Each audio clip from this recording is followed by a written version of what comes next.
Jaya Radha Madhava Kunja Bihari.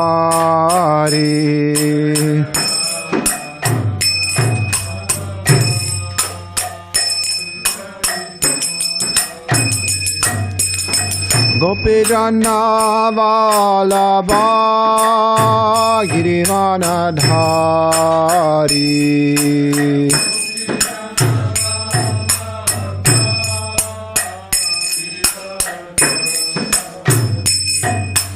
Gopi Jana Vallabha Girivanadhari.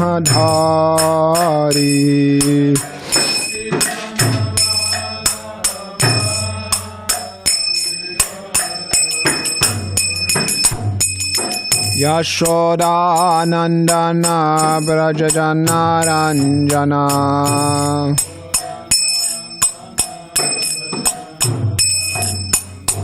Yashoda Nandana Brajajana Ranjana.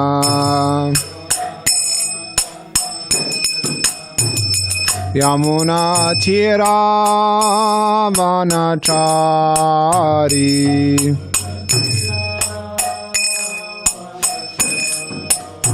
Yamuna Tira Vanachari.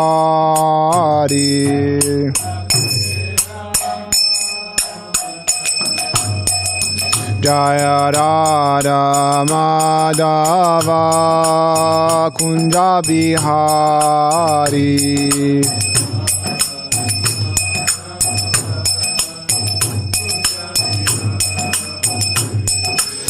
Gopi Jana Vallabha Girivanadhari.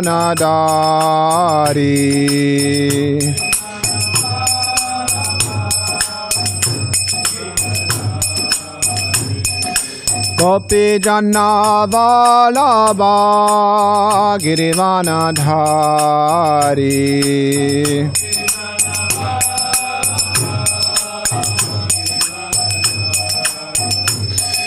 Yashoda Nandana Brajajana Ranjana.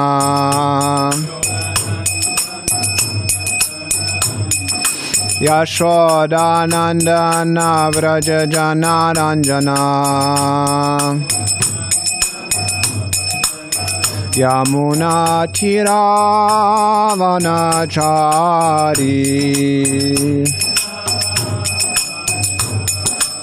Yamuna Tira Vanachari.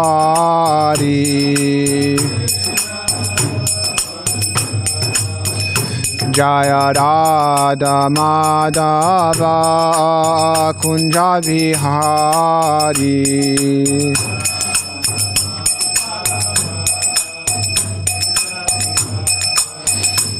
Jaya Radha Madhava Kunja Bihari.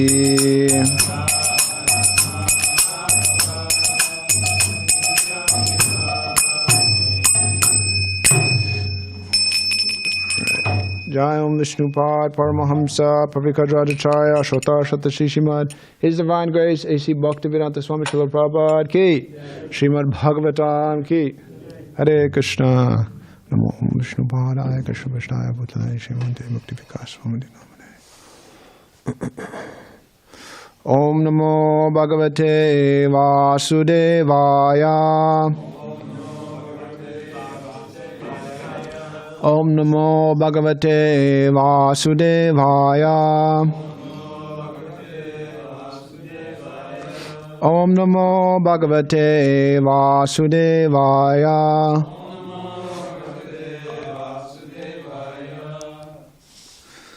So I found something on Jayadev Goswami from the Chaitanya Charitamrita. Should I read that before I start? Or? Okay.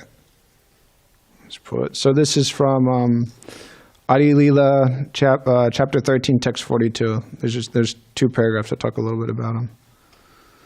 So, Jayadev was born during the reign of Maharaj Lakshmana Sena of Bengal. in the 11th or 12th century of the Shaka era. His father was Bojadev and his mother was Vamana Devi. For many years he lived in Navadvip, then the capital of Bengal. His birthplace was in Birbhum district in the village of Bibla. In the opinion of some authorities, however, he was born in Orissa, and still others say that he was born in southern India. He passed the last days of his life in Jagannath Puri. One of his famous books is Gita Govinda, which is full of transcendental mellow feelings of separation from Krishna. The gopis felt separation from Krishna before the Rasa dance, as mentioned in Srimad Bhagavatam, and the Gita Govinda expresses such feelings. There are many commentaries on Gita Govinda by many Vaishnavas.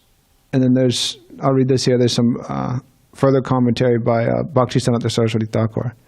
So Sri Bhaktisiddhanta Saraswati Thakur comments in this connection that such feelings of separation as Lord Chaitanya Mahaprabhu enjoyed from the books of Vidyapati, Chandidas, and Jayadev are expressly reserved for persons like Sri Ramananda Roy and Swarup Damodar, who are Paramahamsas, men of the topmost perfection, because of their advanced spiritual consciousness. Such topics are not to be discussed by ordinary persons imitating the activities of Lord Chaitanya Mahaprabhu. For critical students of mundane poetry and literary men without God consciousness, who are after bodily sense gratification, there is no need to read such a high standard of transcendental literature. Persons who are after sense gratifications should not try to imitate Raganuga devotional service. The songs of Chandidas, Vidyapati, and Jayadev describe the transcendental activities of the Supreme Personality of Godhead. Mundane reviewers of these songs simply help people in general become debauchees, and this leads only to social scandals and atheism in the world. One should not misunderstand the pastimes of Radha and Krishna to be activities of a mundane young boy and girl. The mundane sexual activities of young boys and girls are most abominable. Therefore, those who are in bodily consciousness and who desire sense gratification are forbidden to indulge in discussions of the transcendental pastimes of Sri Radha and Krishna. So at least with Jayadev Goswami, we don't regularly recite his topmost contributions, so say, but we do regularly recite Tavala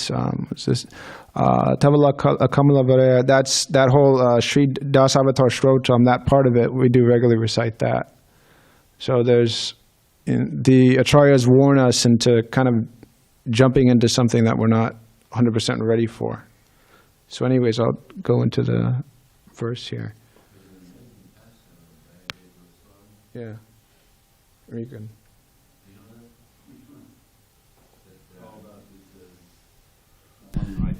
He was writing, and the thought came to his mind that Krishna becomes the humble servant of Srimati Radharani. But he thought, oh, hey, Krishna, he's the Supreme Lord. Let me think about it. So he went to go bathe in the Ganges, and he came back, and his wife was honoring prasadam. And he was surprised. He said, Devi, I've never seen this before. You usually take prasadam after me. This is, the culture in India. So she said, what do you mean? You went, you bathed, you came back, you said you're going to do a little writing, and you came back, you took prasad, then you stepped out, and now you're saying you didn't take prasad. No. So wait, I didn't eat. And then he said, I went in and wrote, so he went into his room, and in golden letters it's written, Krishna becomes the humble servant of Srimati Radharani. So then he went into his wife and said, that wasn't me. That was Krishna disguised as me. And you're eating Krishna's remnants right now. Is there any left? So that was amazing pastime. Thank you for that. So, let's start with text 15.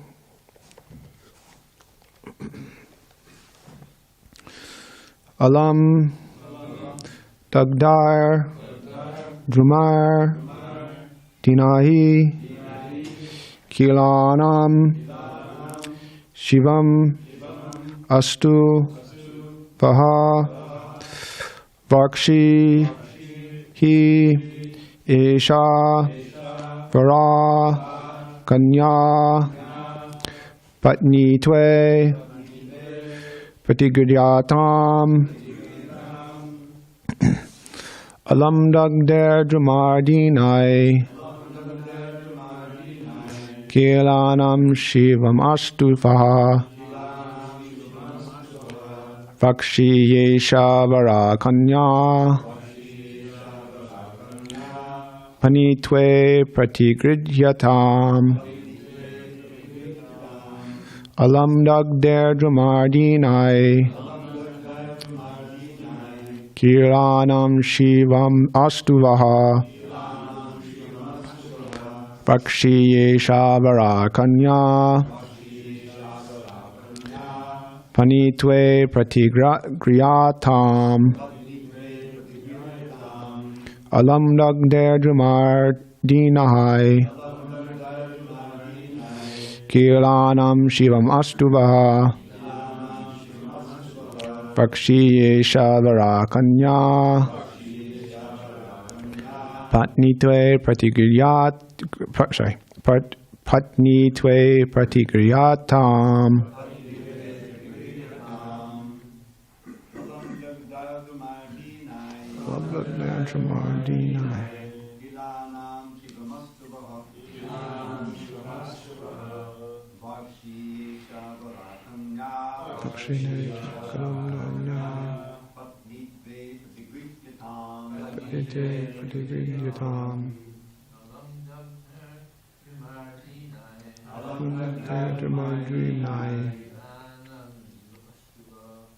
Anam Shivamastuvaha Vakshi Yesha Vara Kanya Patnitve Pratigridyatam Alam Dagder Dramardinai Kilanam Shivamastuvaha Vakshi Yesha Vara Kanya Patnitve Pratigridyatam Alam Dagder Dramardinai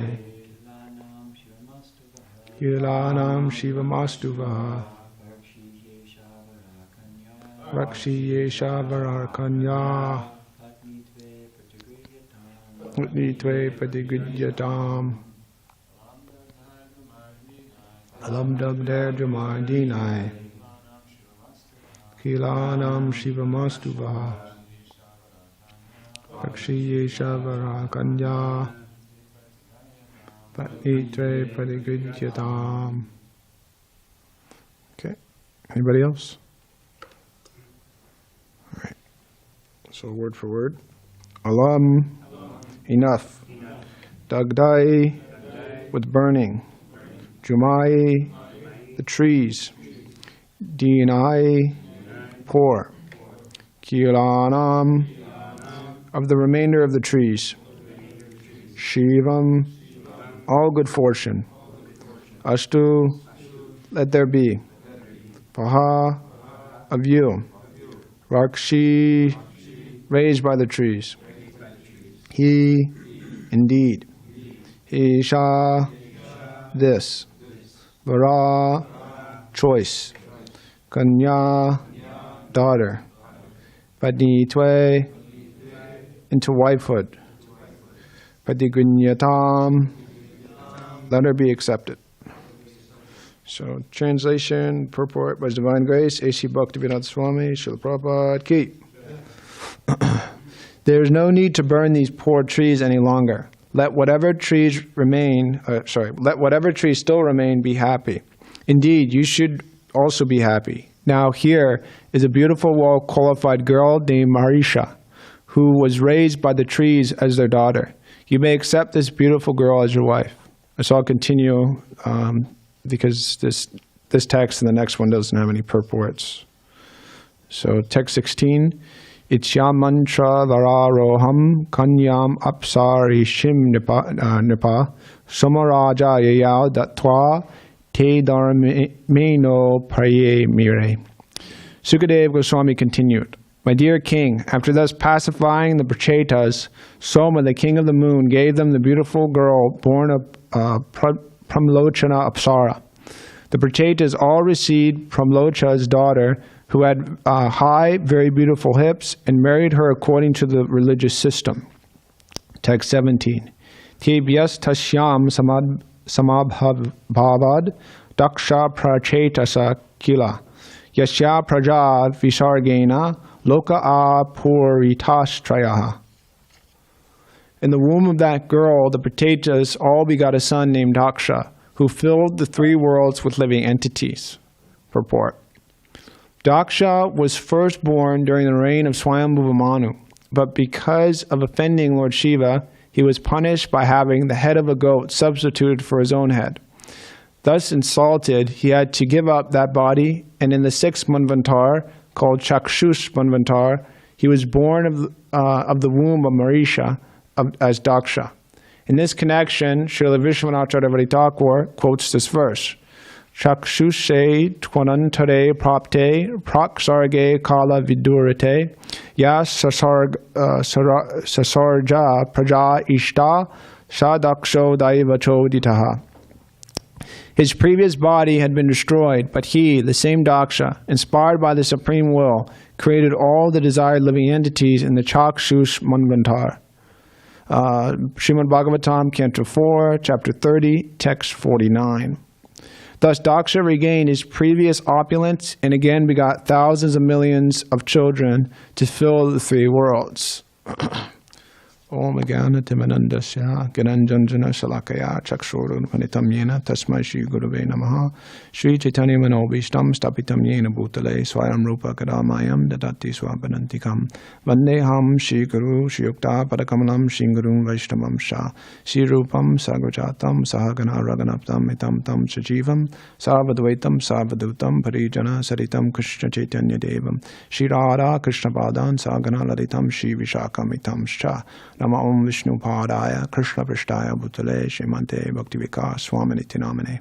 Nama Om Vishnu Padaya Krishna Prishtaya Bhutale Shrimante Bhaktivedanta Swaminiti Namane. Namaste Saraswati Devi Gauravani Pacharine Nivishesha Shunivari Pachkitara Satarine. Jai Shri Krishna Chaitanya Prabhu Nityananda Shri Advaita Gadadhar Shivasari Gaura Bhaktavinda. Hare Krishna Krishna Krishna Hare Hare Hare Rama Rama Rama Hare Hare. So, specifically before I get to speak anything, I'd like to ask Dravida Prabhu and Vijay Prabhu for their blessings, specifically because, so many reasons. I'm the fool and an idiot, but I'm also junior in every single way possible. So, please. Thank you. So, this particular text, and these are, a lot of stuff is being stated, but just kind of gliding through it. So this particular text that we read the purport today is bringing in Daksha again. So Daksha was discussed mainly in the beginning of the fourth canto. That whole incident was explained. But so Dravida Prabhu in his class, previously he was explaining that the Prachetas, that they chanted the Rudra Gita, so that, that they had gone through all this tapasya and all this austerity and so many different things, but they were like influenced by anger. But just to kind of highlight that more, so they also too, after chanting this Rudra Gita, the song of Lord Shiva, they had, by doing that, they satisfied Vishnu. And Vishnu, the Supreme Personality of God himself, appeared before the Prachetas and glorified them and spoke to them and gave them blessings. And Vishnu explained a couple of things to them. One thing he explained that he because Vedaham Samatitani Vartmamani Travarjuna, Krishna can see past, present, and future. Krishna knows everything.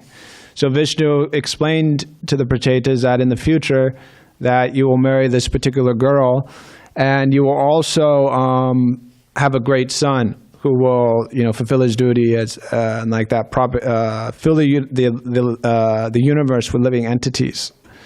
So those things were already explained to the Prachetas. So they already knew that in that sense before, engage it before burning down the trees and all of that. That they would have a great son, and then also like that. I believe in the fourth canto, Vishnu explains, somewhere it's explained that they will get a wife who has similar qualities to themselves because they were great devotees. Though it's not really mentioned here much about this Marisha, one thing that could be understood is that she's an exceptional personality, an exceptional woman.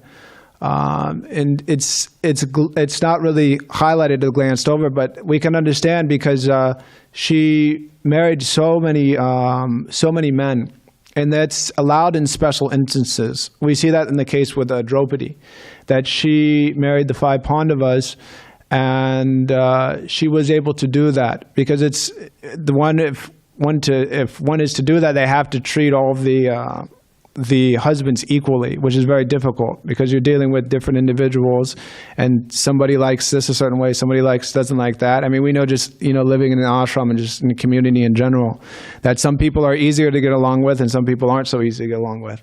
So the people that are easy to get along with, generally you kind of go more out of your way, able to help them and work better together, things like that. And then whereas people are more difficult to get along, you may avoid them or not want to talk to them so much or whatever. It's just natural. Some people get along better than others.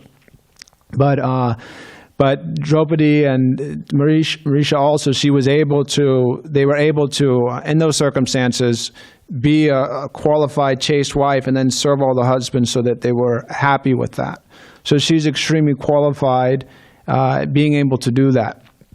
And she probably also is a great devotee too, and has that same mood and temperament and characteristics as the Prachetas. She also comes, she has some good lineage also. It's described that she was raised by the trees, and Srila Prabhupada makes the point in one purport that not that she was literally raised by a tree, but that there's presiding deities over specific places. Just like we understand that there's the Yamuna River, and that there's a person behind that there's Yamuna, and similar things like that. That they have the sun, and then there's the sun god. There's a person. So wherever this particularly was, there was a personified deity of the trees, and that was what helped raise her, along with Soma, the moon god. So we can see even in the Bhagavatam these things that there's a whole personal conception that overrides everything. It's not that there's just that creation, just some dead matter, and that whatever the wind is blowing and the trees are growing and the rivers are flowing, and it's all just happening by chance. But that there's a controller behind that, the devatas and things like this. So going back just mainly to this verse.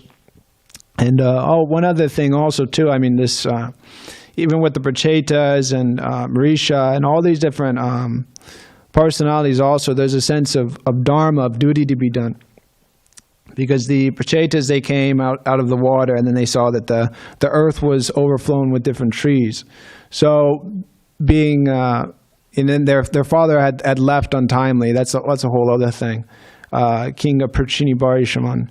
So they, understanding their duty as sons of the king and heirs of the throne, then they, in that mood, they were burning down all the trees to clear way for vegetation in order to rule society properly. So this thread of dharma runs through here and ties in everything of duty to be done. And anyways, so that dharma aspect, I'll talk a little bit about it later, but that's, I mean, dharma is generally to be followed, but the highest dharma, of course, was a savai pumsa paro dharma yato bhaktir hoksajay haitaki apratiyata yatma suprasidati. The highest form of dharma is to engage in devotional service, is to unmotivated and uninterruptedly. It's to please the Supreme Personality of Godhead, and that brings full satisfaction to the self. So the Prachetas, they were great devotees, they understood that point. And so they had this sub named Daksha, and so Daksha is, that whole story is given there in the fourth canto of the Bhagavatam.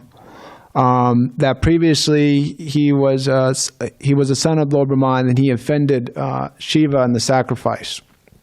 So he had to be cursed to take a lower birth. But I was just thinking he was cursed to take a lower birth, but from our perspective, it's actually not much of a lower birth, at least for us, because that would also be a higher birth. Because he was born of a great lineage, the great king, ruled so much power and opulence like that. The only come down from that was that he was from his previous birth, so in his first birth he was a Brahmana, and like that he was a direct son of Lord Brahma. But in this birth, he was born as a Kshatriya, and also, too, Prabhupada makes the point in the purport that he had to be born from the womb of a woman. So in his previous birth, he didn't have to do that because he was born from Brahma. It's inconceivable, actually, because we don't, who do we know that, I wasn't born from a womb. I was born, my father generated me from, whatever, his arm or his mind like that. I was born from my father's mind. So we don't really know those things or have experience of those things. But those things are there in the Srimad Bhagavatam. But they just kind of highlight the understanding and the consciousness of individuals at that time. So this was Daksha's position.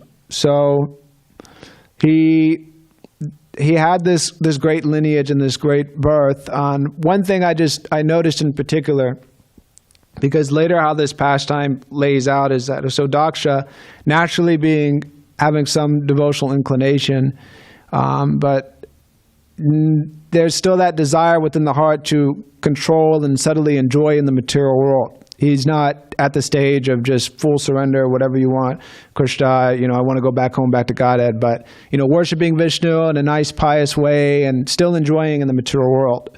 So this pastime will lay out, Daksha will recite these prayers, Hamsaguhya prayers. I don't know exactly where they're from. I think they're just kind of like some general prayers.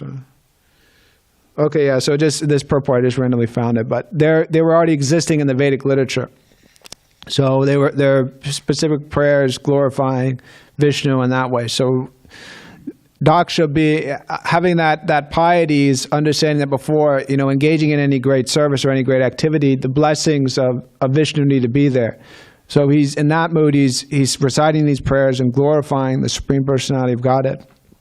And similarly too, we see with some of Srila Prabhupada's disciples, and still today, that before undertaking some very, serious or difficult service, devotees will ask for blessings for that. Just like when the devotees was just like Samashundar Prabhu, Guru Das, Mukunda Prabhu, and then their wives Janaki Mataji, Yamuna Mataji, and Malati Mataji. Before they went to London, they asked Srila Prabhupada for his blessings. So Srila Prabhupada took his feet and put it on their head.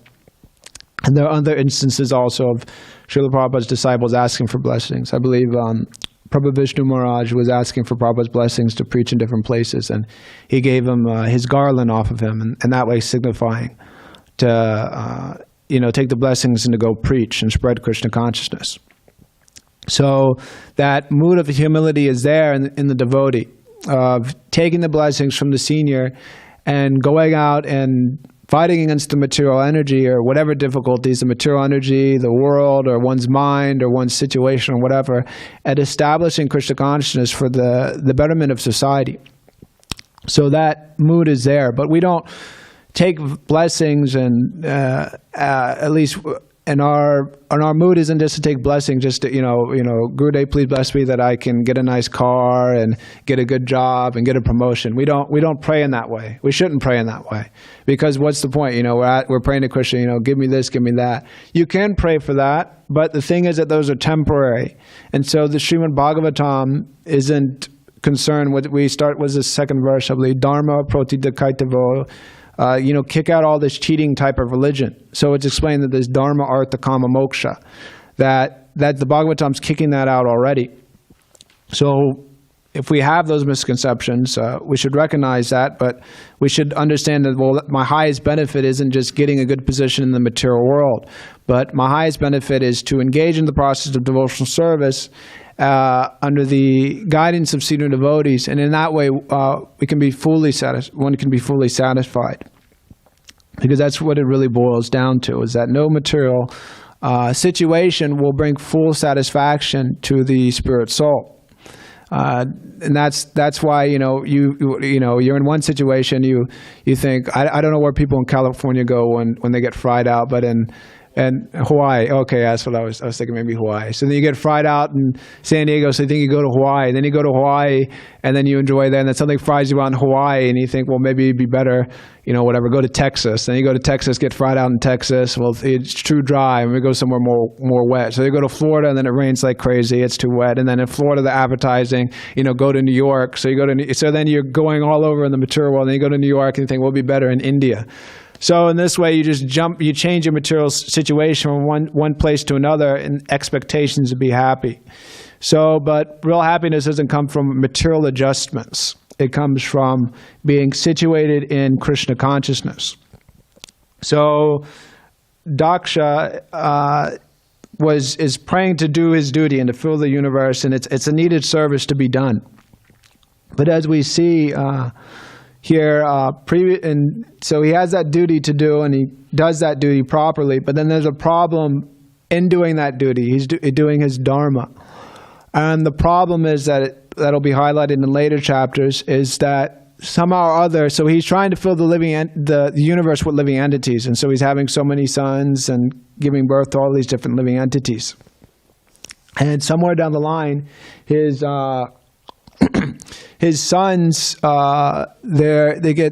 they get ruined, corrupted, they destroyed. How do they get destroyed? It's the same thing that parents complain about today, is that his sons were infected with Krishna consciousness. They were preached by Narada Muni. Narada Muni instructed them, and all those instructions are given there. But the same thing in the material world, you don't actually understand what the situation is. It's not a good place to be. Go back home, back to Godhead. So they took those instructions seriously, and they went back home, back to Godhead. But Daksha, because he was really absorbed kind of like in his own world and his own duty, and this is how it has to be done, he couldn't actually see the benefit of that. He was thinking that this is ridiculous, this is crazy, like, I have this duty to do, this is my dharma, and this is, the shastras say this, and there are shastras that say like that you become a householder and you do this, and then, like that, and that's the proper way to do it. But there are other shastras which explain that if you don't have to go through household life, don't bother to go with that. Go back home, back to God, and minimize the one's entanglements in the material world. So he was wrapped up in that and thinking, he understood the shastra completely. And so anyways, he got fried out with that. And so it happened a second time that his sons were preached to by Narada Muni, and they unfortunately went back home, back to Godhead. And so when that happened, he just flipped out about the whole thing and cursed Narada Muni. And so he cursed Narada Muni anyways to not stay in one place for so long and, always have to be traveling. And so Narada Muni accepted that, and he was hoping that when his anger, kind of chilled out a little bit, he would be able to deliver him also.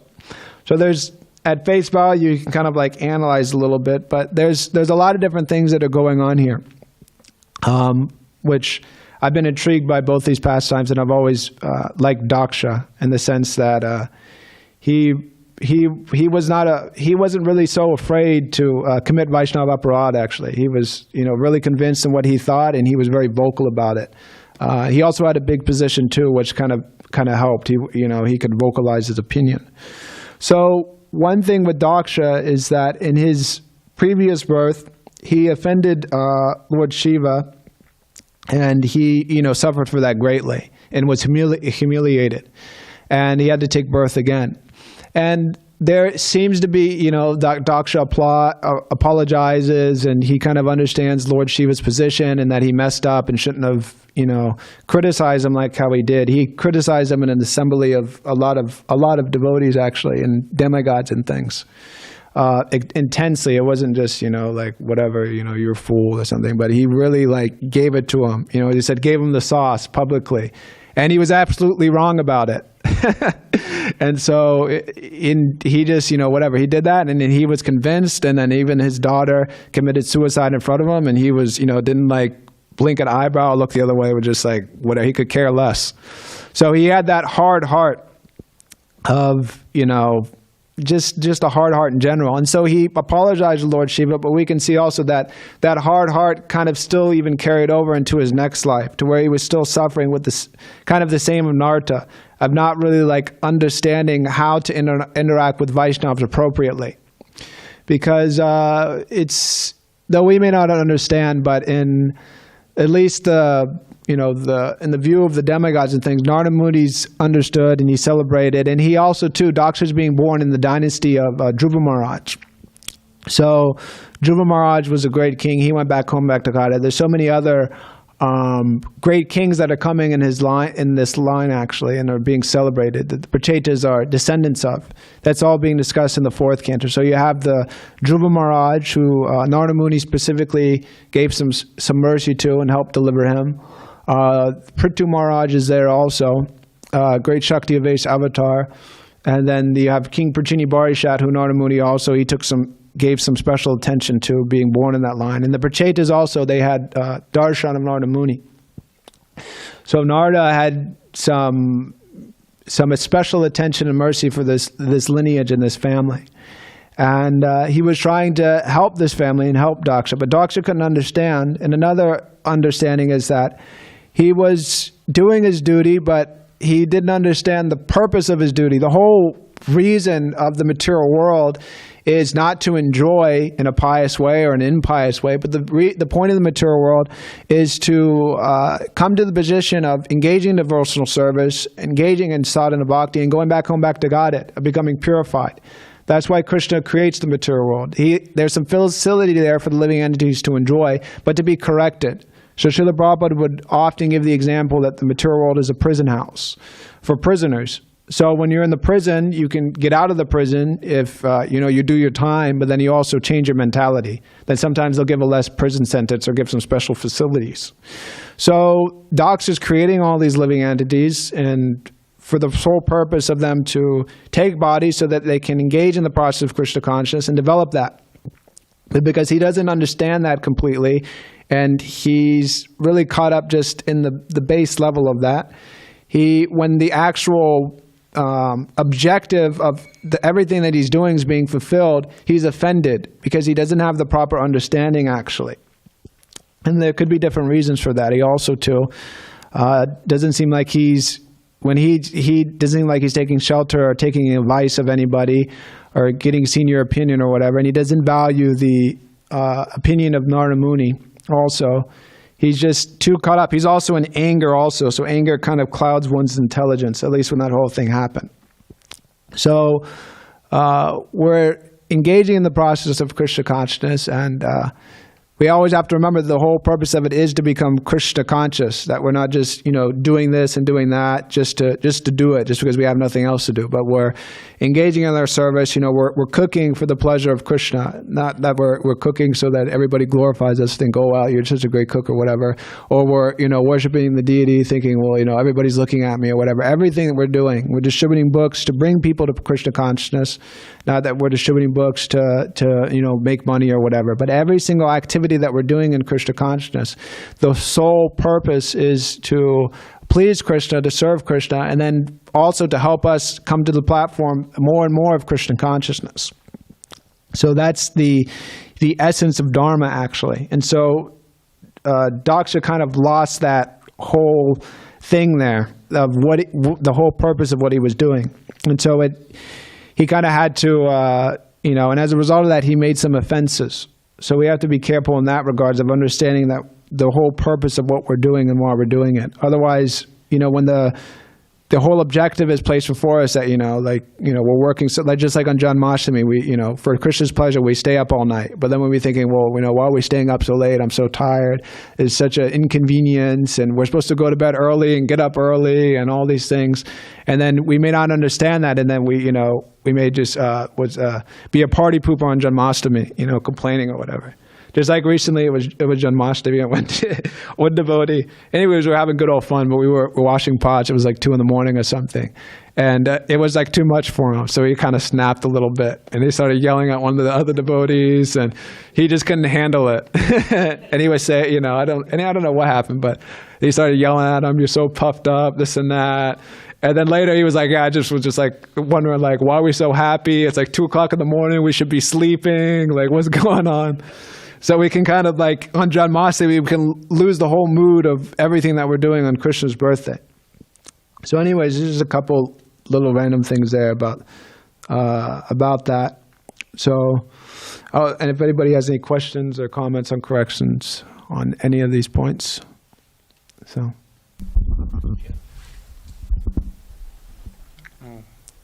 Forgot what I was going to say. Yeah, it's all right. It happens to me too. Thank you, Prabhu. Wonderful class. There was a lot of information. It was very succinct. Thank you. I had just a quick question, and then I had something to ask you about what you've been sharing today. So, Daksha, is that the same word for when you collect funds for your guru? No, that's Dakshin. Okay. Daksha specifically means expert. Okay. And do you know what Dakshin actually means? It's kind of like, it's like you give a donation to the guru. But it's not like a donation like you're giving him something for his benefit, but it's like you're giving the guru something for your benefit. It's kind of like an implied thing in that sense. Wow, beautiful. But yeah.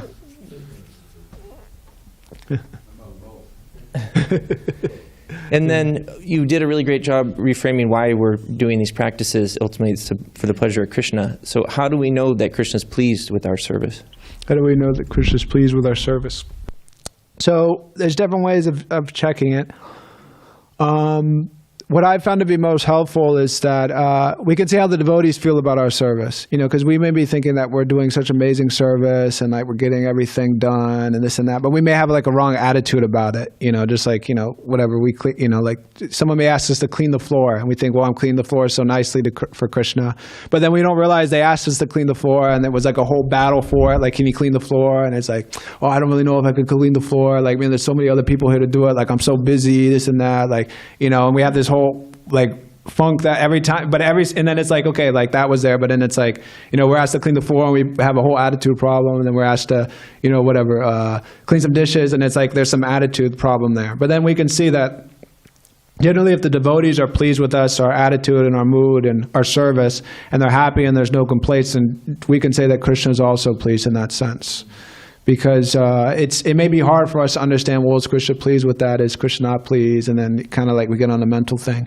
One thing too, if we're following the instructions of the devotees and of the predecessor acharyas and of our spiritual master, and sincerely trying, I mean, we know, we're making endeavor and we're trying, we understand we're not perfect, but, we're pushing ourselves some, we can understand. And we may feel it also, just like we may be pushing for some extended period of time. And then we come to the kirtan and we just really just feel like Krishna's mercy coming. Or we go to a class and it's just like, everything that's being said is just like everything we needed to hear, or we feel more inspired to do more service, or, more inspired to surrender more. We can understand that Krishna's pleased in that way because mercy is also coming to help us go further on the path of Krishna consciousness. So mercy may come in different ways, understanding how Krishna may be pleased in different ways, but we can kind of see like that. And then we can ask devotees, like, hey, am I doing okay? Is everything good? So, like that, it's straightforward it's as straightforward as we want it to be. You had to, okay. Yes.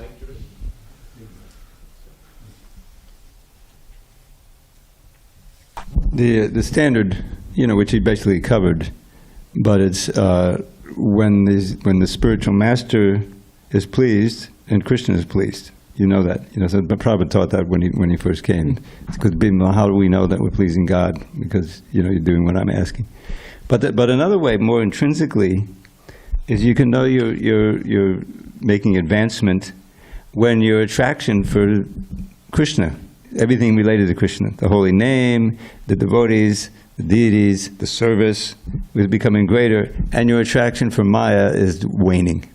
Your vairagya is increasing, and your attraction for Krishna is increasing. That's kind of an intuitive way of understanding that you're doing the right thing.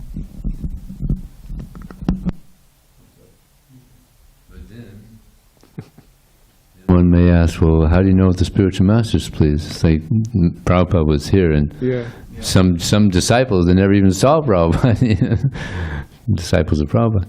And Prabhupada said that if the temple president, if the other devotees are pleased, then you know that you pleased me also. So Like, you know, if the temple commander is pleased, then you know you're doing the right thing. I'm always stressed out. We have to give you maha and make sure that we specifically please you. Yes. Yes. So, you were speaking about the Vedas and how, you know, they're authorized and things like that. But I was just wondering, like, what makes the Vedas so, like, authorized so that we should like follow them to the T? Yeah. Well, there's different ways of going at that, but one understanding is that if one is serious about kind of like understanding, okay, I have this human form of life, like what's the perfection of life, kind of like moving more in a like spiritual direction or something, one's going to have to accept some type of authority. I mean, either like one's own mind or, some guy on YouTube or, whatever. There's going to have to be some authority that's accepted. So that means that if one is inquiring into that direction, that one is in a lower position. So if one is in a lower position, intellectually, one has to learn from someone who's in a higher position. So there's different books, there's different, teaching, there's so many different things out there.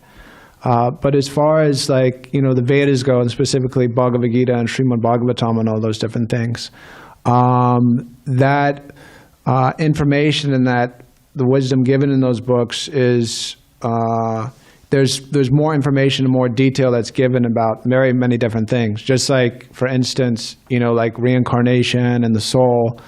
Like if you go and you ask different, people like, what is the soul? Because the soul and reincarnation, basic things like this, these are just kind of like preliminary like studies into like spirituality.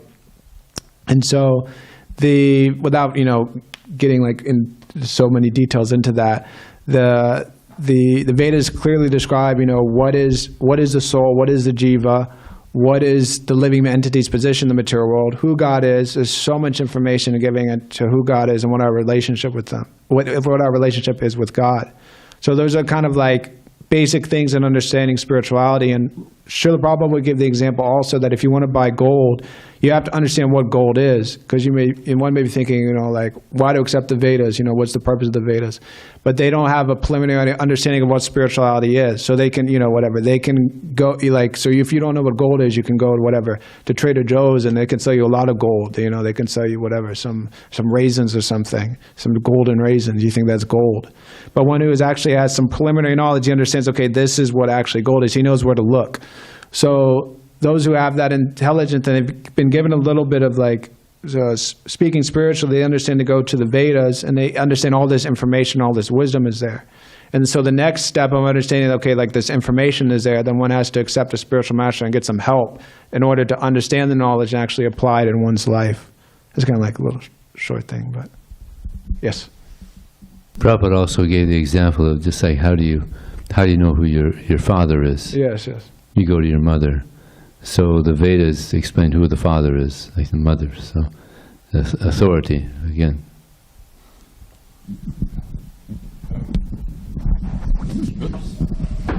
So the Vedas are very vast, and there's a large part of the Vedas that deal with material things. I mean, this whole Karma Kanda. Have you ever heard of the Karma Kanda section in the Vedas? So that's where all kinds of sacrifices and prayers and things are there for you to go to get a better birth on this plane, or go to the heavenly planets. And Krishna says right in the Bhagavad Gita, in the 9th chapter, those who worship me indirectly, they follow his 3 Vedas, the Rig, Sama, and Atharva, I think it is. And I forget which one. And they drink the soma juice, and then they go to the heavenly planet, but then they come back again, so they didn't go anywhere. In other words, it's useless. And the Bhagavatam, it's important to understand that our whole line is based on the Srimad Bhagavatam. And the Bhagavatam begins with how did it come about, And then the sages in Naimisharanya, they asked Sutta Goswami, please summarize everything you know, so that it's suitable for these Kali Yuga-ites, so that we can understand. So the Bhagavatam is Nigama Kalpatador Galitam Balam, is the ripened fruit of all the Vedic literatures. So it's not the Vedas in general, although Veda means knowledge in general, but it's specifically this distillation of the essence of the knowledge that's been given to us by Srila Prabhupada through his commentary on the Bhagavatam. Bhakti Vedanta means that the end of all knowledge is bhakti. That's what his name means. And so that it is these very books that we have that we need to become well conversant with and to follow, and then we don't have to worry about all the Vedas, which are usually vast and can be very confusing. Hare Krishna. I have a question. Thank you for a very nice class. How does the mercy work if you're, for instance, sometimes we might ask for the mercy, and of course there's an understanding that you got to ask for spiritual advancement, the mercy for spiritual advancement, or to do a particular service. But sometimes you might see that it might not work. So what is the qualification of someone who wants to follow? How does mercy work? How does mercy work? Well, like the point was being raised that, there's different ways that Krishna's mercy comes, because one thing that Krishna also explains, he says that we can understand that one has his mercy when everything doesn't work out, when everything goes completely wrong. That's mentioned, I think it's 1088.8 or something. But this, and Srila Prabhupada would also cite that Krishna's special mercy comes when he takes everything away. And Srila Prabhupada cited his own life that, he was doing so much as a businessman like that. And other devotees have similar stories. And then he lost, somehow or other, there was like a bad transaction or whatever, and then he lost his whole, a lot of money as a result of that. And so when that happens, one loses all one's money, and then one's, most dearest family members, they don't like you so much anymore.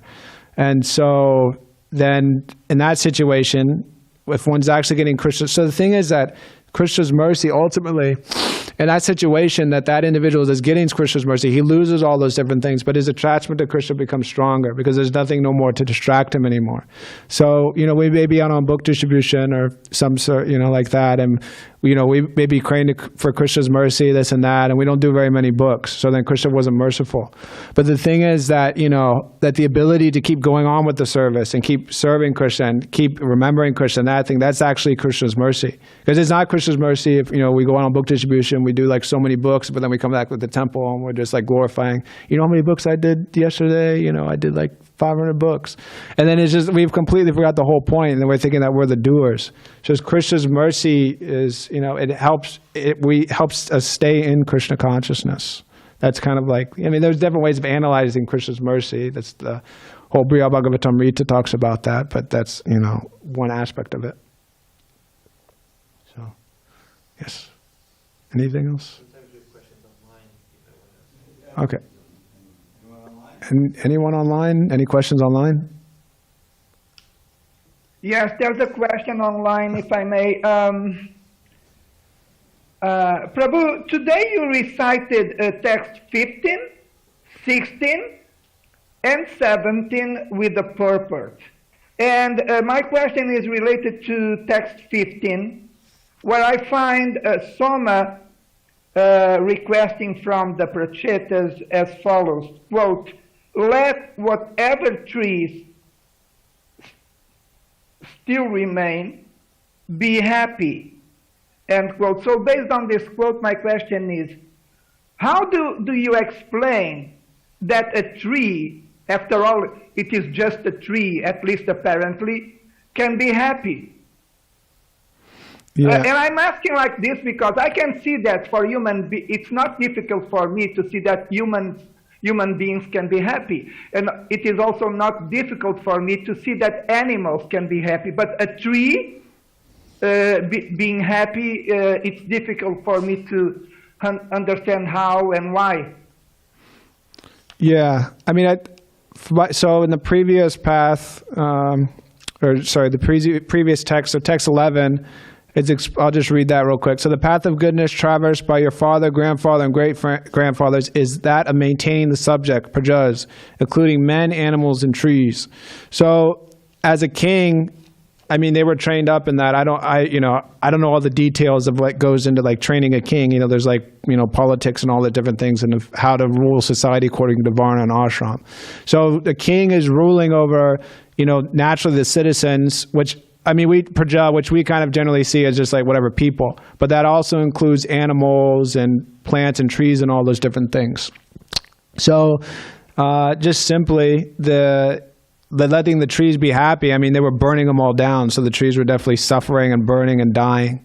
So in that sense, let them remain and be happy, you know. I mean, a tree is also, we don't generally see that as like a pious, the topmost level of existence. But, you know, no matter what body one has, generally there's some happiness that's found in that. So just them to remain as trees and they'll be happy in that sense. I mean, it's, you know, it just, I think it's, well, there's different ways of looking at it, but someone's also trying to invoke them and speak, because he's also a king also. So just to try to pacify them and, you know, like you know, just stop it, just let them be happy, you be happy, here's a wife, like just, you know, just kind of come out of the whole anger thing. So there may be kind of that, kind of at least, kind of like that king to king, like that political kind of talk going on or something. It's one speculation. 5 seconds. Yes. Sanskrit says, Astu Shivam, let there be all good fortune. Oh, That's yes. what Prabhupada means by let them happy. Let them live, prosper, and do what they ordinarily do. Thank you, yeah. That's- So if I may, are you, because of the answer you just gave me, is it that although trees are not with their consciousness as developed as human beings or animals, still they're spiritual souls? That is your answer? Yeah, there's spirits.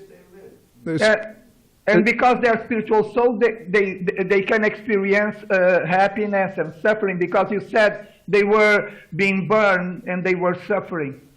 Yeah, for sure. Prabhupada explains that their consciousness isn't so developed, but they do experience pain. Exactly. Thank you, Prabhu. Thank you very much. Wonderful answer. Hare Krishna. Hare Krishna. Okay. All right. Srimad Bhagavatam ki. Srila Prabhupada ki. Hare Krishna.